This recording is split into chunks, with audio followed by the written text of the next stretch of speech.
the right-wing conservative opposition is picking us apart. They are turning us against each other, and they are stigmatizing our entire community successfully. So we have to find some way to stop infighting, to stop debating among ourselves and arguing with each other over the right way to proceed.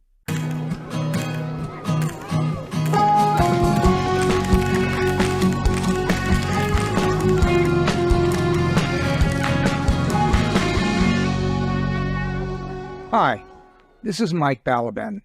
Welcome to another episode of BAMMER Talks.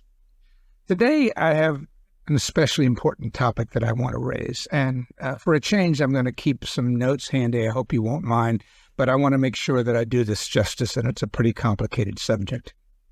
What I'd like to discuss is, having come through the trial by fire we did as an LGBTQIA community from the 50s until the 2000s, delivering our civil rights as we had sought to do.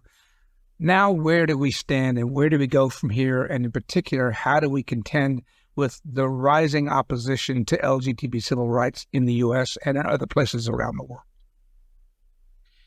So, it would be easy to sit on our laurels and to recognize just how much we've accomplished in the last 50 years, more rapidly than any other minority civil rights movement, such as the Black civil rights movement or the women's civil rights movement. The queer civil rights movement has made great strides, not least the ability to compete or to participate in the military in many countries, the ability to get married legally in many countries, etc. All that notwithstanding, there's always been a groundswell of resistance and opposition in our midst, particularly in the United States, which is at base a very religious country. And a lot of conservative religions oppose the idea of gay rights and remain steadfastly opposed to it even at this point in time. And unfortunately, the political currents that have picked up in the last few years have given them a bigger platform and a larger voice than they had before. And we're now seeing some actual violence taking place, such as Club Q in Boulder, Colorado, where a number of LGBT celebrants were killed last year. So, we're really having our work cut out for us. And so rather than self-congratulate, we need to think about this new wave of resistance, which has primarily been activated by the emergence of transgender identity, which is something that most people in this country are not familiar with, and it is alien to them, and they are uncomfortable with it. But it's also aiming at what the right wing and conservative and religious elements perceive as our community's weak points.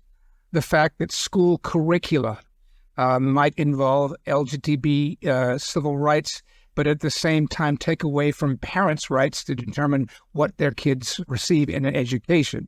And also the bias that religions have against LGBT civil rights. The U.S. Supreme Court is defending the right of religious people to discriminate. So how do we deal with all of that?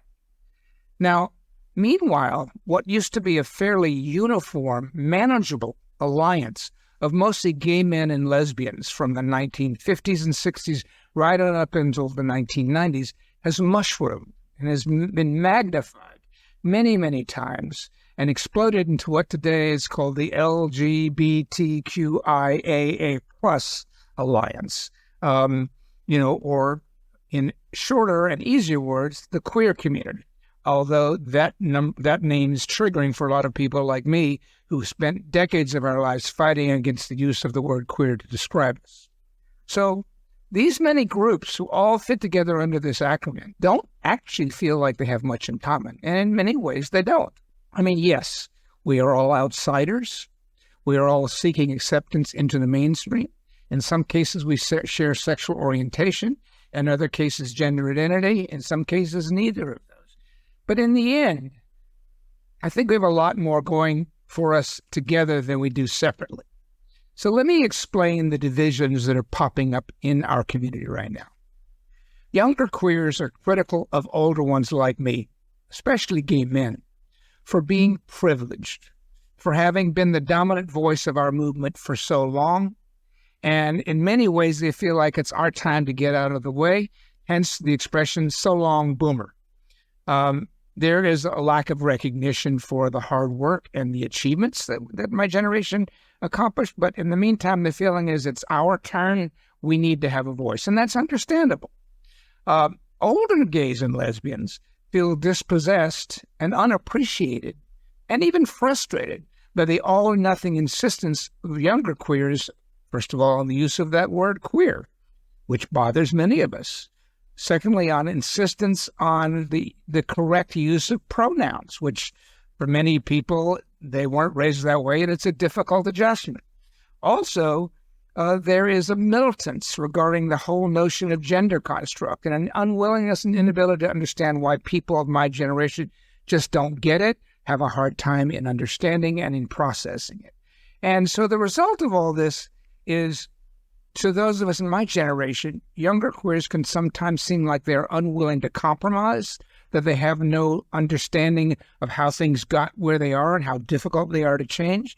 And let me be very clear, I'm grateful to the energy and idealism and optimism of younger people, because if it weren't for that, since time immemorial, so many things would not have been accomplished if it weren't for that belief that you could do the impossible. At the same time, sometimes things really are impossible.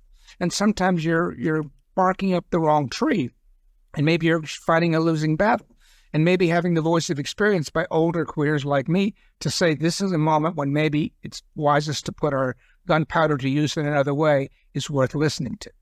So these are the offsets between the younger and older generations, not even including the differences of sexual orientation, gender identity, racial differences, religious differences, national ethnicities, which come to bear when we all come together and try to act as one community.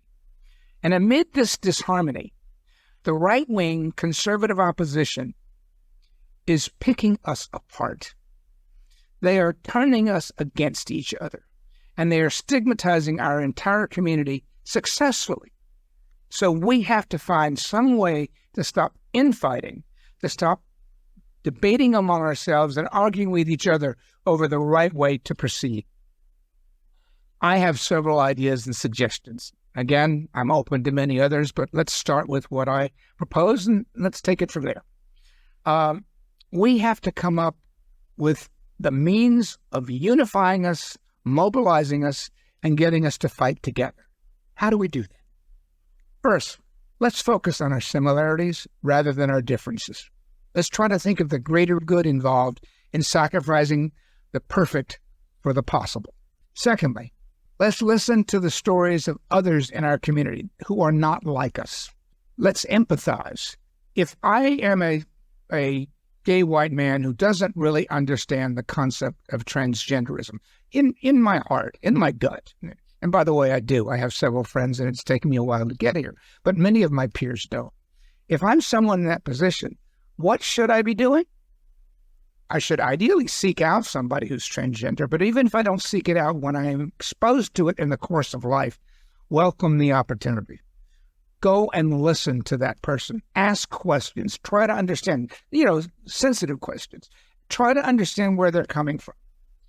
For those who don't believe there's such a thing as gender dysphoria, can you not imagine, for example, as a gay white man having grown up in the 50s and 60s, that there is a young person today in the body of a sex that he or she was born into that does not feel right, that feels alien, that feels like they're fighting their own skin every day of their life. And finally, somewhere along the line, they begin to understand that and to fight to accept that identity, that change in identity.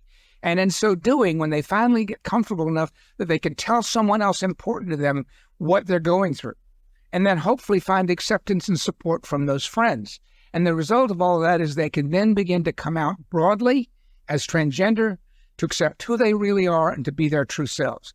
Can you not, as a gay white man, see the similarity, not in the gender, but in the alienation and in the unhappiness and misery that you existed in as a closeted gay man for a decade or more of your life until you began to come to grips with that secret?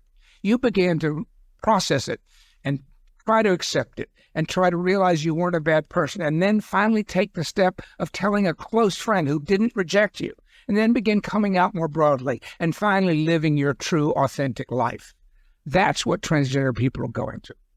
Empathy should get you there. The other thing is, we need to decide we're willing to agree to disagree on different parts of our belief systems and our way of living.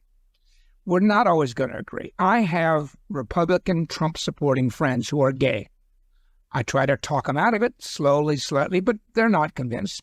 But I don't refuse to talk to them because of that, because there's so many other parts of them, and we have to find a way to get along.